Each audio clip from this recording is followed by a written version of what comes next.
Oke pemirsa, terima kasih Anda masih bersama kami di Inovasi untuk Negeri persembahan BPM UNS. Kita dari Rektorat UNS tadi ya, Pak Rayu. Ya. Berjalan menuju Stadion Manahan, kebanggaan Kota Surakarta di sini. Ya. Ada Persis Solo.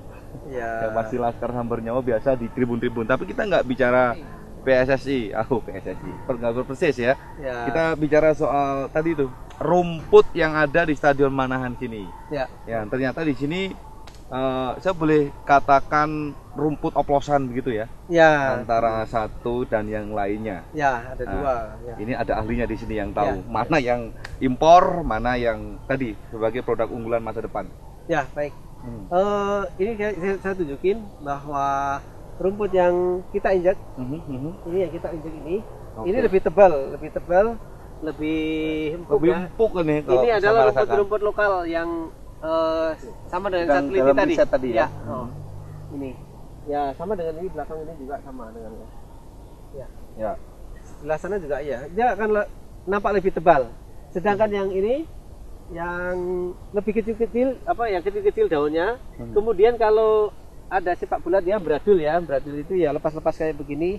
Karena injakan full ini yang namanya rumput-rumput bermuda. Dan itu memang aslinya dari awalnya begitu. Awalnya Manahan itu, tapi kita akan masukkan rumput-rumput yang dari Merapi ini agar kemudian lebih banyak lagi ke tengah agar lapangan lebih kuat. Karena kalau rumput yang nampak sebelah sini aja misalnya, kalau potongnya terlambat, kalau ini potong terlambat tidak pernah masalah, tetap hijau. Begitu ini potongnya terlambat, dia tinggal batangnya saja, hijaunya hilang. Terus nanti kalau sepak bola ya dia nggak apa-apa, begitu terus. Tapi kalau yang ini begitu sepak bola kena spot full, dia akan mudah tercerabut karena memang ini contohnya untuk golok. Jadi ini namanya rumput bermuda kalau bahasa ini Cinodon. Nah itu, jadi kita akan masukkan lebih. Sekilas sih nampak tidak ada beda, tetapi sesungguhnya kalau sudah di lapangan ya berbeda. Gitu. Iya.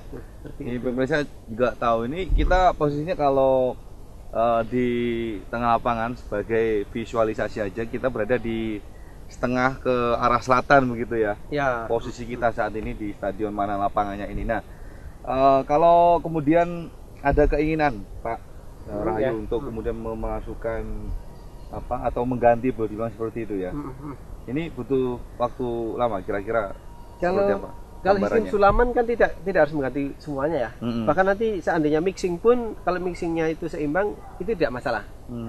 Memang ini saya sudah berniat untuk diskusi sama pihak pengelola bahwa besok ini sudah disepakati nanti akan dipencar di dalam spot-spot yang ditentukan. Kemudian setelah itu kita akan belikan alat potong yang kayak seperti golf yang bisa membuat warna-warni itu. Nah, itu. Katanya sih Manahan mau menganggarkan, sudah dianggarkan, sudah disetujui, dan tahun ini akan diberikan, sehingga mudah-mudahan kalau ini benar, kita akan lihat rumput Manahan itu bisa berwarna-warni seperti Eropa itu di tahun ini juga. Insya Allah. Alatnya juga katanya sudah disetujui, mudah-mudahan ya.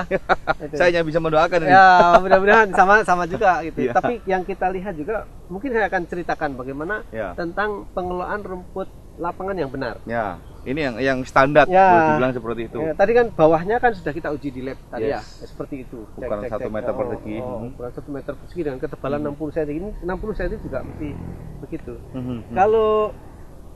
Kalau yang harus kita perhatikan adalah misalnya pemupukan. Pemupukan juga harus memiliki pemupukan yang rutin dan tidak usah terlalu boros. Yang slow release itu dipaskan pelan-pelan ya, unsurnya supaya hijaunya itu awet gitu. Bisa 1,5 bulan sekali, kalau mau intensif sebulan sekali gitu. Itu juga harus memperhatikan, karena misalnya unsur nitrogen yang terlalu banyak hijau tapi dia cepat stres. Kalau fosfatnya terlalu banyak dia cepat tua. Dia tidak ke daun tapi ke bunga. Kaliumnya juga harus agak lumayan banyak, karena kalium itu untuk kekuatan dia ketika diinjak, dia tidak cepat rusak tapi cepat pulih. Itu harus ada imbangan NPK dan lain sebagainya yang harus harus tertentu gitu.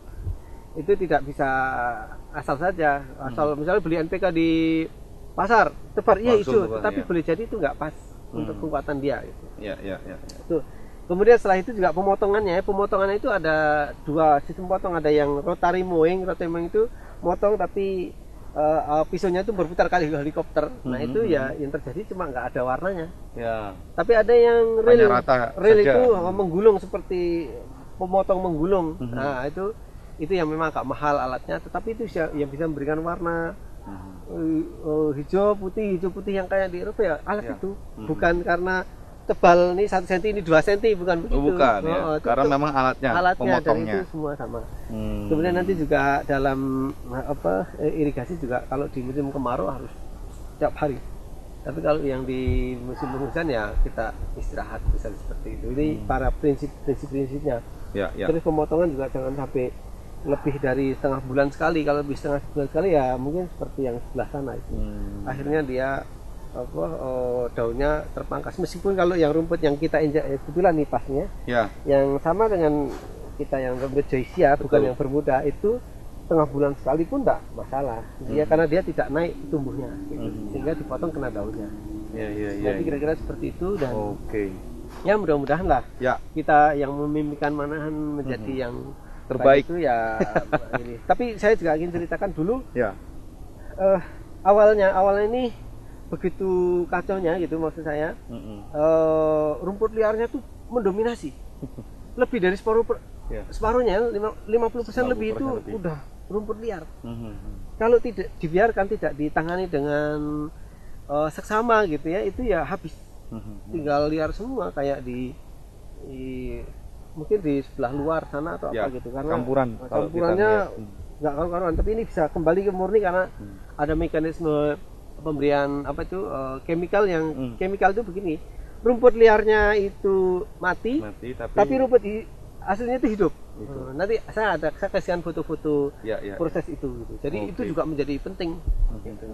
Baik, kira-kira ini kita bicara ke depan ini, Pak Rayu, kalau kemudian riset ini membuahkan hasil sesuai dengan apa yang diinginkan terkait dengan hak kekayaan intelektual begitu, kita bicara ke depan, punya nama tersendiri nanti rumputnya dari jenis Joyce tadi ya, atau bagaimana kira-kira? Saya ingin tahu. Baik, kalau itu mudah-mudahan nanti dinamai oleh UNS ya. Kalau dinamai UNS nanti biarlah itu menjadi propertinya kampus, kampus untuk kepentingan kemaslahatan kampus dan masyarakat lah gitu. Berarti masih boleh ya mengusulkan nama begitu ya? Ya nanti kita carikan apa yang 11 Maret apa gimana gitu, apa Bengawan atau apa gitu. Nanti belum saya namai, masih saya kode-kode dari yang kemarin penelitian itu. Tapi kembali tentang Manahan ini ya sudah, walaupun ini ya mesti banyak perbaikan, tapi sudah mending lah, lebih mending daripada lapang-lapang lain, karena saya pernah survei ke Jawa Timur dengan rumput yang sama begini, tidak lebih dari 5 tahun habis. Habis karena diserang teki, diserang apa? Kalau di mana? Ya ini dulu sudah hampir habis, tapi itu bisa di step by step bisa dipulihkan.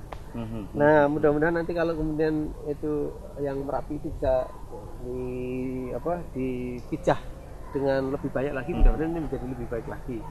Dan nampaknya ya kalau tentang property right gitu ya, hak kekayaan intelektual ya, nanti kita bicarakan di saya usulkan di kampus agar kemudian itu menjadi sebuah produknya miliknya UNS, karena harapannya tidak hanya di Solo dan sekitarnya, tapi ini kami untuk Indonesia gitu. Secara karena selama ini memang kebetulan tahu saya kok belum ada yang masuk ke ranah ini ilmuwan di Indonesia gitu. Dan UNS sepertinya memulainya gitu. Mudah-mudahan ya baiklah, Manahan ini halaman kita gitu, kebanggaan kita, ya mari kita kerjakan dengan penuh hati gitu.